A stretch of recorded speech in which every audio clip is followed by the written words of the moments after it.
April 1945, Southern Germany. In a farm field near a recently liberated village, a young lieutenant noticed that the soil looked freshly disturbed. He called 2 soldiers over, and the men began digging. About 6 inches below the surface, they uncovered fabric. American fabric. There were 20 bodies buried there, all American soldiers, each one shot in the back of the head in an execution-style killing. Their hands had been tied with wire before they were forced to kneel and murdered. Within an hour, Patton arrived at the scene.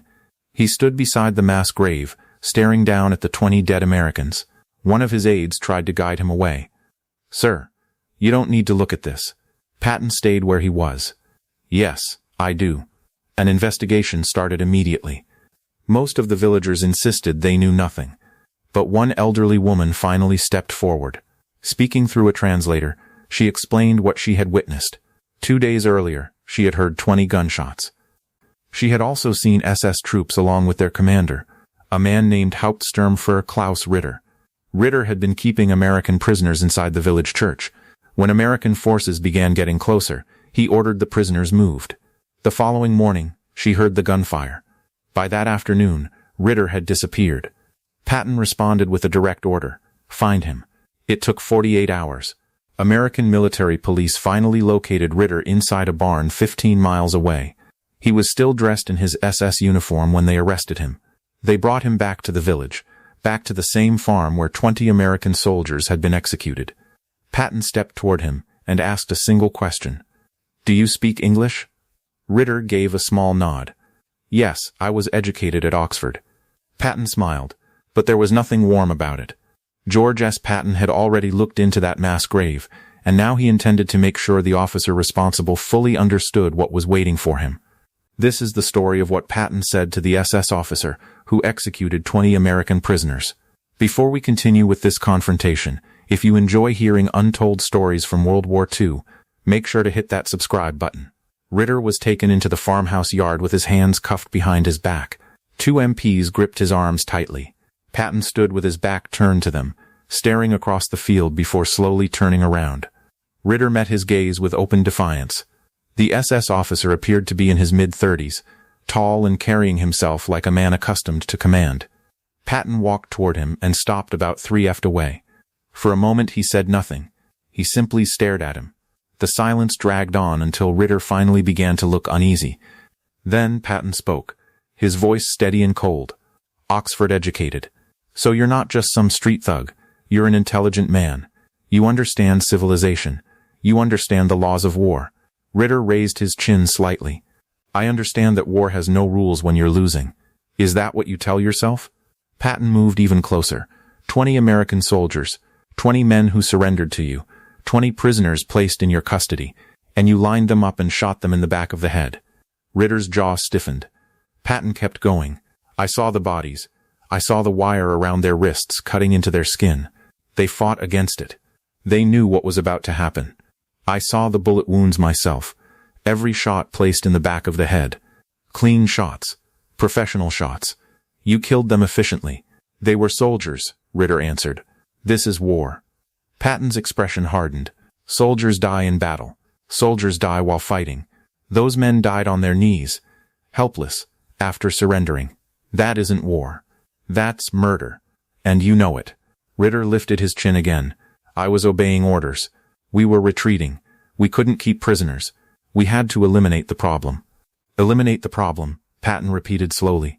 "You called 20 human beings a problem.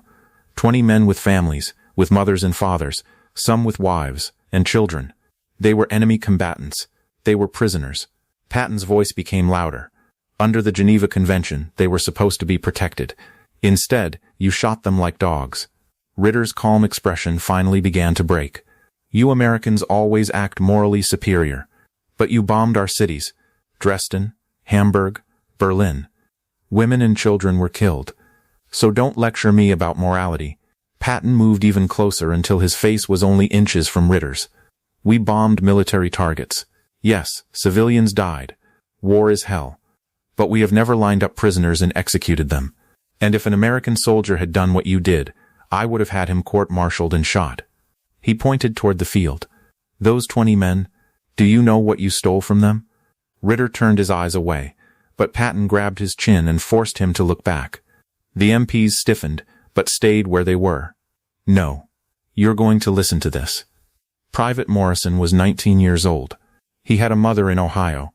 She had already lost her husband in the First World War. Her son was the only family she had left, and you killed him. Patton's tone became even colder. Corporal Hayes from Texas had a wife and a 2-year-old daughter he had never even seen. She was born while he was serving overseas. He carried her photograph everywhere he went. It was still in his pocket when you murdered him. Sergeant Chen from California. His parents came to America hoping for a better future. He was supposed to become the first person in his family to attend college. The acceptance letter was still in his gear when you executed him. Ritter stared down at the ground. There are 17 more names, Patton continued. 17 more families destroyed, because you decided they were inconvenient. It wasn't convenience, Ritter answered quietly. It was military necessity. Military necessity. Patton slowly shook his head. I've served in this army for more than 30 years. I fought in 2 world wars. I've watched men die in ways most people couldn't imagine. But I have never ordered prisoners to be executed, because real soldiers do not do that. Murderers do. I am not a murderer, Ritter snapped, his voice rising. I am an officer of the Waffen-SS. I served my country. I followed orders. And if your commanders ordered you to shoot children, would you do that as well? Ritter said nothing. That's what I thought. Patton's voice became lower. You hide behind orders, behind duty, behind that uniform. But I know exactly what you are. You're a coward. You executed unarmed men who had no way to defend themselves, men who believed the rules of war would protect them. And you proved them wrong. One of the MPs finally spoke. Sir, should we take him to holding? Patton stayed quiet for a few seconds before answering softly. No. Take him to the field. The MPs exchanged uncertain looks. Sir, the field where he killed those men. I want him to look at it. They escorted Ritter to the excavation site. The bodies were gone now, but the grave remained open. 20 empty spaces still marked the ground. The soil was stained dark, where blood had soaked into it. Patton forced Ritter to stand at the edge of the grave and look down into it. Do you see this? Patton asked. This is where you left them. 20 men. 20 graves. 20 families that will never be complete again. Ritter kept staring downward. His face had gone pale. The arrogance was gone now. He was standing face to face with the evidence of what he had done. I want you to remember this, Patton said, because you are going to answer for it. You're going to stand trial. You're going to hear the name of every man you murdered, their ranks, their hometowns, their ages. You're going to hear your sentence. Ritter's voice dropped to almost a whisper. What will happen to me? Patton leaned closer. You're going to hang, and I'm going to make sure every SS officer we capture hears what happened to you, so they understand that following orders will not save them from justice. He stepped back again. And I will personally testify at your trial. I saw those bodies. I spoke with the witness. I stood in this field myself, and I'm going to make sure everyone understands exactly what this was. Murder. Ritter was trembling now. Take him away, Patton told the MPs. As they escorted Ritter from the field, Patton's aide stepped closer. Sir, do you really think he'll hang? Yes. The evidence is undeniable. We have the bodies, we have witnesses, and we have his own admission. Patton paused. And I meant what I said. I'm going to testify. The trial began 6 weeks later, in May 1945. The war in Europe had ended. Germany had surrendered. But the search for justice was still going on. Patton took the stand and testified. He described discovering the mass grave. He described the bodies, the wire tied around their wrists, and the bullet wounds in the backs of their heads. He described Ritter's interrogation, his emotionless excuses, and the words eliminate the problem. Patton spoke for more than an hour. By the time he finished, everyone inside the courtroom understood exactly what had happened. The defense claimed Ritter had only been following orders, that the confusion during the retreat made it impossible to manage prisoners, that this was war rather than murder. But the prosecution presented photographs, dozens of them, showing the grave, the wire restraints, and the organized executions. They also had the elderly woman's testimony, along with Ritter's own recorded statements. The verdict was delivered on May 15, 1945. guilty on all charges: war crimes, the murder of prisoners of war, and violations of the Geneva Convention. The sentence was death by hanging. Ritter filed an appeal. His lawyers insisted he had only followed orders, that he was a soldier rather than a criminal. The appeal was rejected. The evidence was overwhelming. Patton's testimony had been too detailed, too precise, and too powerful. On July 1, 1945, less than 2 months after Germany's surrender, Hauptsturmführer Klaus Ritter was hanged at 6:00 a.m. He was 34 years old. Before his death, he was informed that General Patton had testified against him, and that the 4-star general had fulfilled his promise. Patton did not attend the execution. He had already moved on to other duties, the occupation and the difficult transition to peace. However, he ensured that photographs of Ritter's execution were shared with every SS officer in American custody. The message was clear: following orders was not a defense, and the killing of prisoners would be punished. The 20 American soldiers were eventually identified, some through identification tags, others through dental records, or personal belongings. In time, every one of them was given back his name. Private First Class James Morrison, age 19, from Columbus, Ohio. His mother buried him beside his father, who had been killed at Belleau Wood in 1918.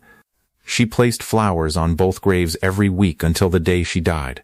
Corporal Daniel Hayes, age 23, from Austin, Texas. His wife and daughter attended his funeral. Years later, his daughter named her own son Daniel, after the grandfather he never had the chance to know. Sergeant Robert Chen, age 25, from San Francisco, California. His parents held a funeral that combined American military honors with Chinese burial traditions. His college acceptance letter was buried with him, along with the other 17 men. Each one was a son. Each one had a family. Each one was mourned. All of them were later buried with full military honors and properly remembered. Years after the war, when historians asked Patton what weighed on him most, he didn't mention major battles, strategy, or victories. Instead, he spoke about standing at the edge of a mass grave in southern Germany, looking down at 20 American soldiers who believed the rules of war would protect them. And he spoke about making sure the man who broke those rules was held accountable. What do you think? Should officers who execute prisoners face the death penalty, even if they claim they were following orders? Or should the chaos of war change how responsibility is judged? Share your thoughts in the comments below. And if you want more untold stories from World War II, make sure to subscribe. Because sometimes the most important moments in history aren't just about winning battles. They're about drawing the line between war and what cannot be accepted, even in war.